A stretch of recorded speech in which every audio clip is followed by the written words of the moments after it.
एक छोटे से गांव में नदी के किनारे एक छोटा सा घर था। उस छोटे से घर में एक परिवार रहता था। बहुत ही गरीब था।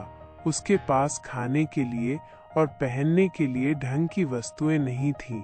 उन लोगों का घर-बार भी अच्छे से नहीं चल पाता था। उसके घर में 3 छोटे छोटे बच्चे थे जो बहुत ही शरारती थे। फिर सभी ने विचार किया कि क्यों न हम लोग गांव में चोरियां करें, जिससे हम लोगों का भरण पोषण भी हो जाएगा और किसी को कुछ पता भी नहीं चलेगा। फिर उसकी पत्नी और उसके बच्चे सभी लोग मिलकर चोरी करना शुरू कर दिए। एक दिन एक आदमी रोड से जा रहा था। फिर उन लोगों ने उसको लूटने का सोचा। उसका जो छोटा बेटा था उन लोगों से मदद मांगने के लिए चला गया। काका, मुझे कुछ मदद की जरूरत है। मैं खो गया हूँ। मुझे तुम मेरे घर पर छोड़ सकते हो? हाँ हाँ बेटा, छोड़ तो दूं, पर तुम्हें कुछ तो पता होगा कि तुम्हारा घर कहाँ पर है। हाँ काका, पास में गांव है, वहीं पर तो है। चलो बेटा, मैं तुम्हें छोड़ देता हूँ। जैसे ही वो कुछ पीछे की ओर मुड़ा अपना सामान उठाने के लिए, उसने देखा कि यहाँ पर तो कोई भी सामान नहीं है। और जैसे ही आगे मुड़ा उस लड़के को ढूंढने के लिए, वो लड़का भी आगे से गायब था। तब उसे पता चला कि मैं तो लूट चुका हूँ। वह निराश होकर वहाँ से अपने घर की ओर चला गया। ये लोग लूट का माल सब इकट्ठा कर रहे थे। पापा, पापा, आज तो बहुत सारी कमाई हुई है। हाँ बेटा, तुम लोग ऐसे ही मेहनत करते रहोगे ना, तो बहुत सारे पैसे हम लोगों के पास आ जाएंगे। पापा, हम लोग मन लगाकर काम करेंगे। फिर वे लोग अगले शिकार को ढूंढने लगे। पापा, एक काम करते हैं। हम न कोई बड़े आदमी को लूटते हैं। बड़े आदमी? बड़े आदमी में कौन है यहाँ? पापा, हम लोग गांव के मुखिया को लूटते हैं, जिससे हम लोगों के पास बहुत सारे पैसे आ जाएंगे। हाँ बेटा, बोल तो तुम सही रहे हो, पर उसको लूटने के लिए उसके घर पर जाकर लूटना होगा और बहुत कठिन रास्ता है। इस पर पकड़े जाने पर हम लोगों को दंड भी मिल सकता है।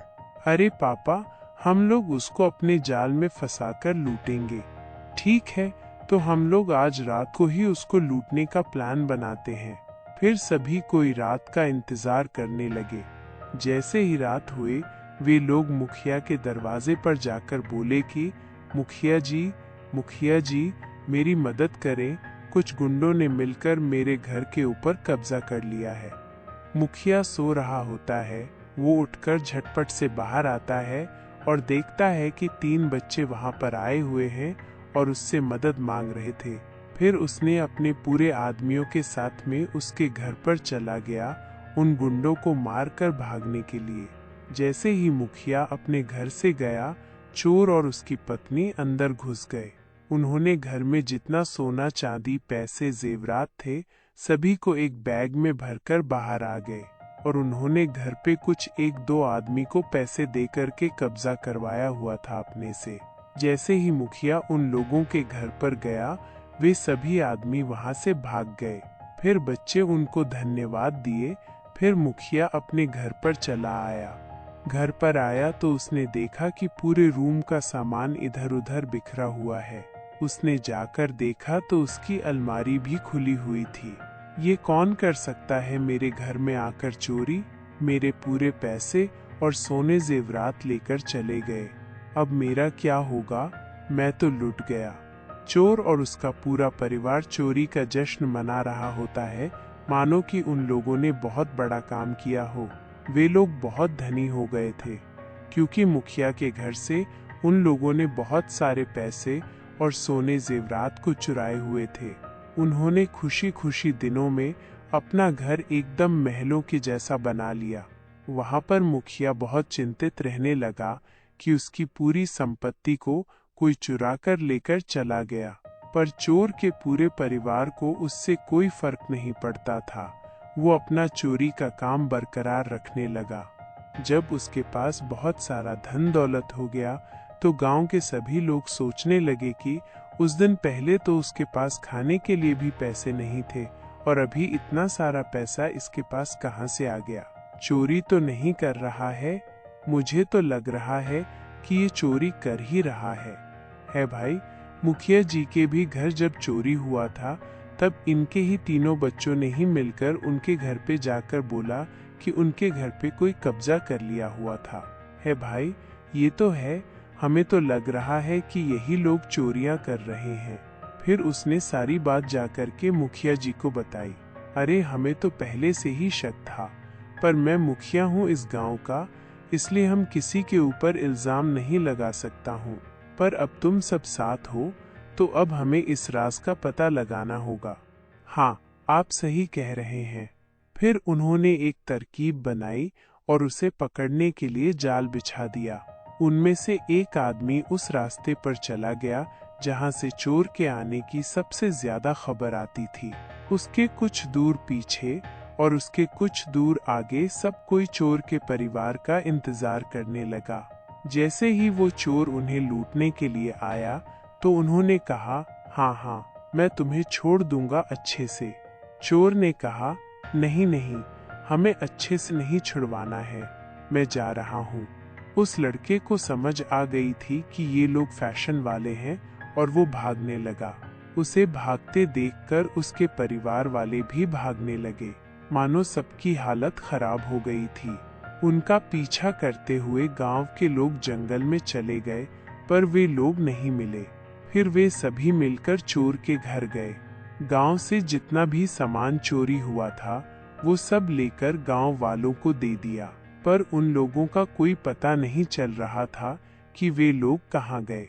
गांव के सभी लोग जंगल में जाकर ढूंढे, पर कोई नहीं मिला। सब कोई थक कर अपने अपने घर आ गए। वे लोग जाकर एक जंगल के बीच छिप गए थे।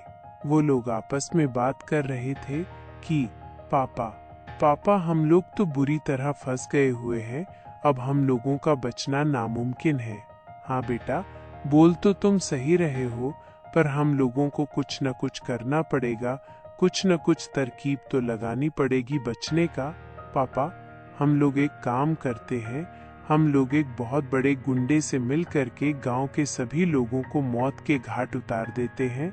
उसके बाद न रहेंगे गांव के लोग और ना कोई हम लोगों को तंग करेगा।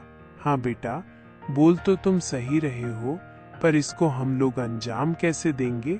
मैं एक आदमी को जानता हूँ जो बहुत बड़ा गुंडा है, वो हम लोगों का साथ जरूर देगा, बदले में उसे हम लोग आधा गांव का हिस्सेदारी उसको दे देंगे। ठीक है बेटा, तू चलो उससे मिलने। सभी परिवार उस चोर से जाकर मिले।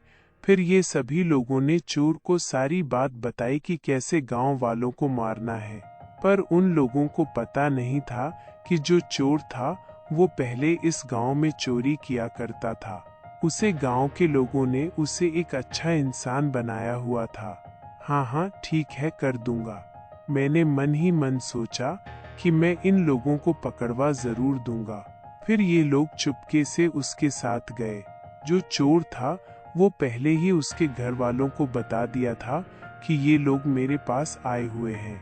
उसके बाद वे सभी जैसे ही गांव में गए, गांव के सभी लोगों ने उनको पकड़ लिया। आप बता, तेरा क्या होगा? तुम पूरे परिवार मिलकर चोरी किया करते थे ना भाई, तुमने तो धोखा दे दिया हम लोगों को। क्यों तुमने पूरे गांव को नहीं दिया था जो मैं तुमको नहीं दूं?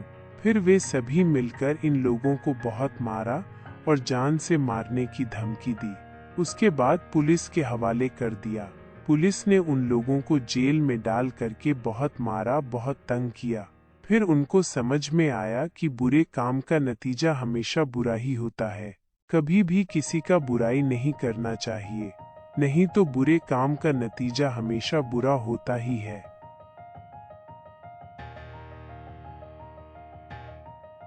एक घने जंगल में एक शेर रहता था। वह जंगल का राजा था और सभी जानवर उससे डरते थे। लेकिन एक छोटी सी चिड़िया थी जो शेर से बिल्कुल नहीं डरती थी। वह अक्सर शेर के पास जाकर उसके साथ खेलती और गाती रहती।